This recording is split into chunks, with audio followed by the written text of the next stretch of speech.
2020, people are locked in their homes because if you start to forget, there's a pandemic and a lockdown outside. Some are learning to draw with pastels and to bake bread, others are losing it in different ways.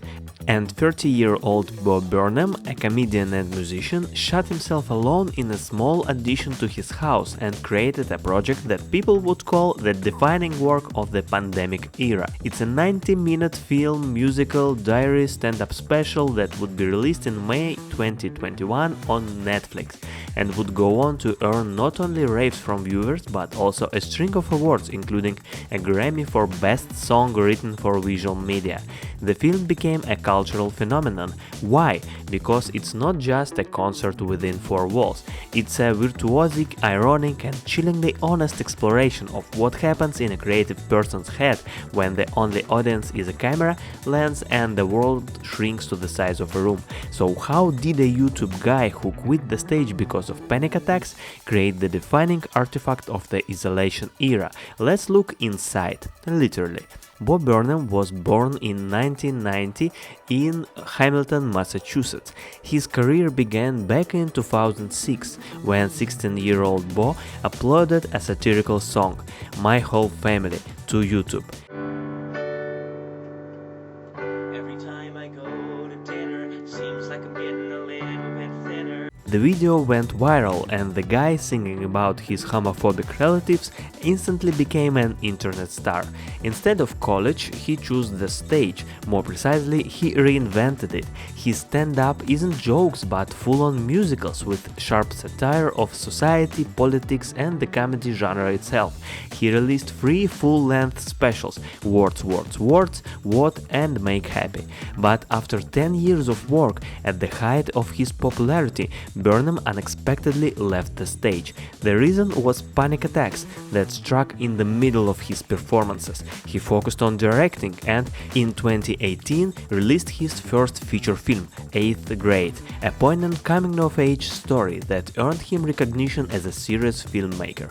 The 2020 arrives, a pandemic, the world comes to a halt, and Bo Burnham, a former YouTube star and a comedian who had walked away from the stage, finds himself alone with a camera in an empty room and decides to make a film about it. So, one person in one room sounds like a limitation, right? But Bo Burnham turned it into his core creative method. Inside is a project in which he served as a writer, composer, director, cinematographer, actor, editor and lighting designer. Total authorial autonomy. Let's break it down. The visual language. The entire film is shot on a digital mirrorless camera. Lighting isn't just professional gear, but inventive use of whatever's at hand. This means soft boxes, simple string lights, a projector, a headlamp and a disco ball. No crew.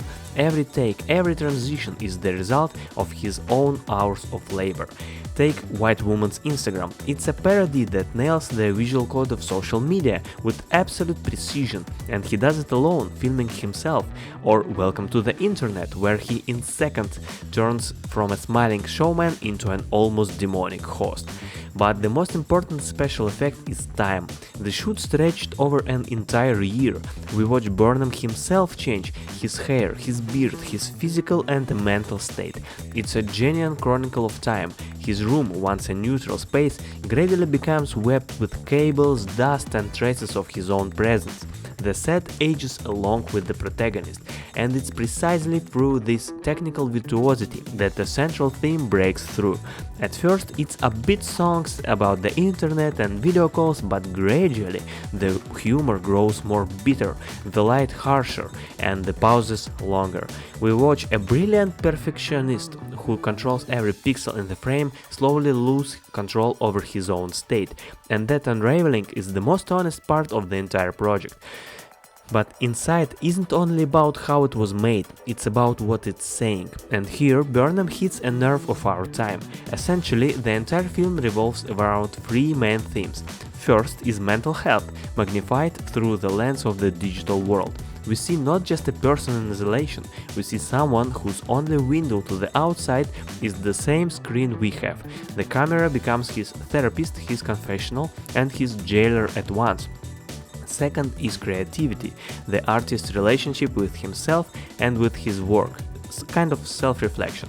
An illustrative example is the song Problematic, where he examines his old beats and turns that self-examination into a new piece, so the circle closes. And finally, the main theme is our complicated, toxic yet inseparable relationship with the internet. The anti-anthem Welcome to the Internet isn't just a song, it's a rather sharp portrait of an information feed where cute kittens sit alongside an abyss of horror. And that funny feeling is the soundtrack to an existential stupor which you can see when you can see the apocalypse and the food delivery ad at the same time. Inside doesn't offer answers, it captures a state of mind, someone who understands the absurdity of the modern world but can't step outside it because that world is already inside. The closer we get to the finale, the clearer it becomes. Inside is not just a movie, it's the very act of creativity as survival. The climax comes when Burnham, with a shaggy beard and a vacant stare, literally tumbles out of the room into the fresh air. But it's not a happy ending. The ending is double-edged. Yes, he got out, but the cycle closes. Even outside, he remains an artist whose work is inseparable from recording and showing. Has he recovered, or just finished the project? Burnham doesn't offer a simple answer. What's indisputable is the explosive resonance. Inside instantly became a cultural touchstone. Lyrics turned into memes, and viewers hailed it as the defining artistic statement of the period of isolation. Why? Because Burnham managed to compress the collective experience of millions, anxiety, boredom, absurdity, dependence on screens into a perfectly engineered capsule. He showed that even within four walls you can create a universal statement if you can laugh through the pain and find beauty in the unraveling. Inside by Bo Burnham is more than a special, it's a time capsule that captures the spirit of its era, proof that brilliant art is born not in spite of limitations, but because of them. One person, one room, 1 year. The result is a perfectly polished, technically virtuosic and brutally honest portrait of a creative mind on the brink. What do you think about this phenomenon? Share your thoughts in the comments. Your opinion matters. Like this video if you found it interesting and subscribe to the channel. There are many more breakdowns of cult cinema ahead. See you soon.